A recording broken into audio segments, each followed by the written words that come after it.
Assalamualaikum warahmatullahi wabarakatuh. Perkenalkan, saya Septiani dari kelas Kimia A. Kali ini saya akan menjelaskan mengenai jaringan otot polos.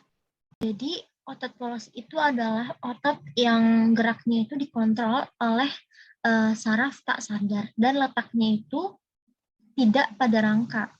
Otot polos ini yang menyusun organ-organ dalam tubuh dengan strukturnya yang berbentuk gelendong dan memiliki satu inti sel yang terletak di tengah-tengah.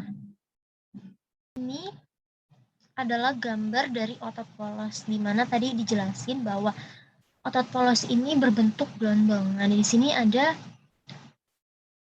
dengan ciri itu ujung-ujungnya itu runcing, dan di tengah-tengahnya itu bergelembung, yang di tengah itu ada isi, yaitu inti sel. Ciri-ciri otot polos. Otot polos ini bekerjanya secara tidak sadar. Jadi, kerjanya itu tidak mengikuti perintah otak, tetapi bekerjanya itu karena rangsangan. Kemudian, polanya itu tidak seperti lurik, tapi berbentuk gelondong. Kemudian, intinya itu tunggal atau satu di tengah-tengah. Kemudian, tidak bercabang dan bersifat elastis. Memiliki tebal yang sekitar itu 4 hingga 5 mikrometer. Panjangnya sekitar 20 hingga 300 mikrometer.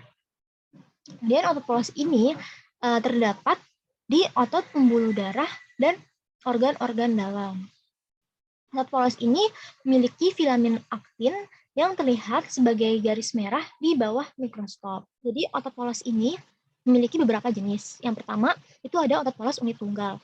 Otot polos unit tunggal itu adalah yang terdiri dari banyak serabut dan sel-selnya bekerja sama sebagai satu kesatuan. Jadi sel-sel ini bekerja sama menghasilkan kontraksi otot yang panjang dan seragam, sehingga dapat memfasilitasi transportasi zat dalam tubuh. Unit tunggal ini terletak di lapisan internal organ berongga seperti ginjal, organ reproduksi, usus, perut, pembuluh darah, kandung kemih, dan hati. Kedua, itu ada otot polos unit ganda. Jadi unit ganda ini adalah otot polos yang tersusun dari banyak serabut yang bekerjanya itu tapi secara mandiri. Otot unit ganda ini bekerja secara sendiri-sendiri dan tidak kolektif seperti unit tunggal yang tadi. Otot polos unit ganda ini letaknya itu ada di paru-paru, di arteri besar, otot mata bagian dalam, dan otot arektor pili pada rambut. Secara umum itu, otot polos itu terdapat di organ-organ seluruh tubuh. Nah, untuk membantu berbagai fungsi tubuh bagian dalam, seperti pencernaan, detoksifikasi, menjaga keseimbangan elektrolit, pengaturan tekanan darah, pengaturan aliran urin, dan transportasi oksigen untuk jaringan. Nah, misalnya nih, otot pada bagian kandung kemih itu fungsinya akan membantu proses mengandung hingga persalinan bayi. Jadi otot polos itu memiliki fungsi berdasarkan letak-letaknya gitu. Jadi setiap letak itu pasti memiliki fungsi yang berbeda-beda. Dan ada perbedaan. Selain ada otot polos, itu ada jaringan otot lurik dan otot jantung. Nah, perbedaannya itu yang pertama ada di letak. Kalau misalnya otot lurik itu letaknya itu melekat pada rangka. Nah, sedangkan polos itu di dinding lambung, usus, paru-paru, dan organ dalam lain kecuali jantung. Nah, baru otot jantung.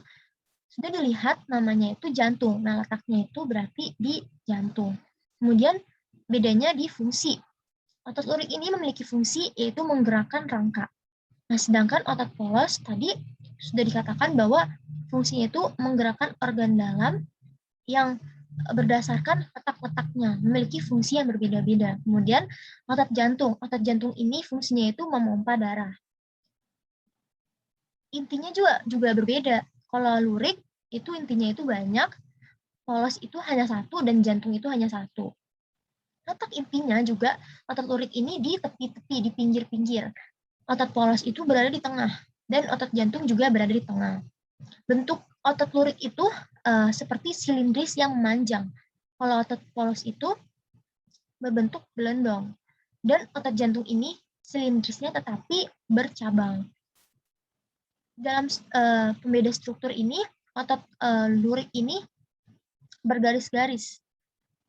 Kalau otot polos itu strukturnya itu polos, dan otot jantung bergaris juga seperti otot lurik.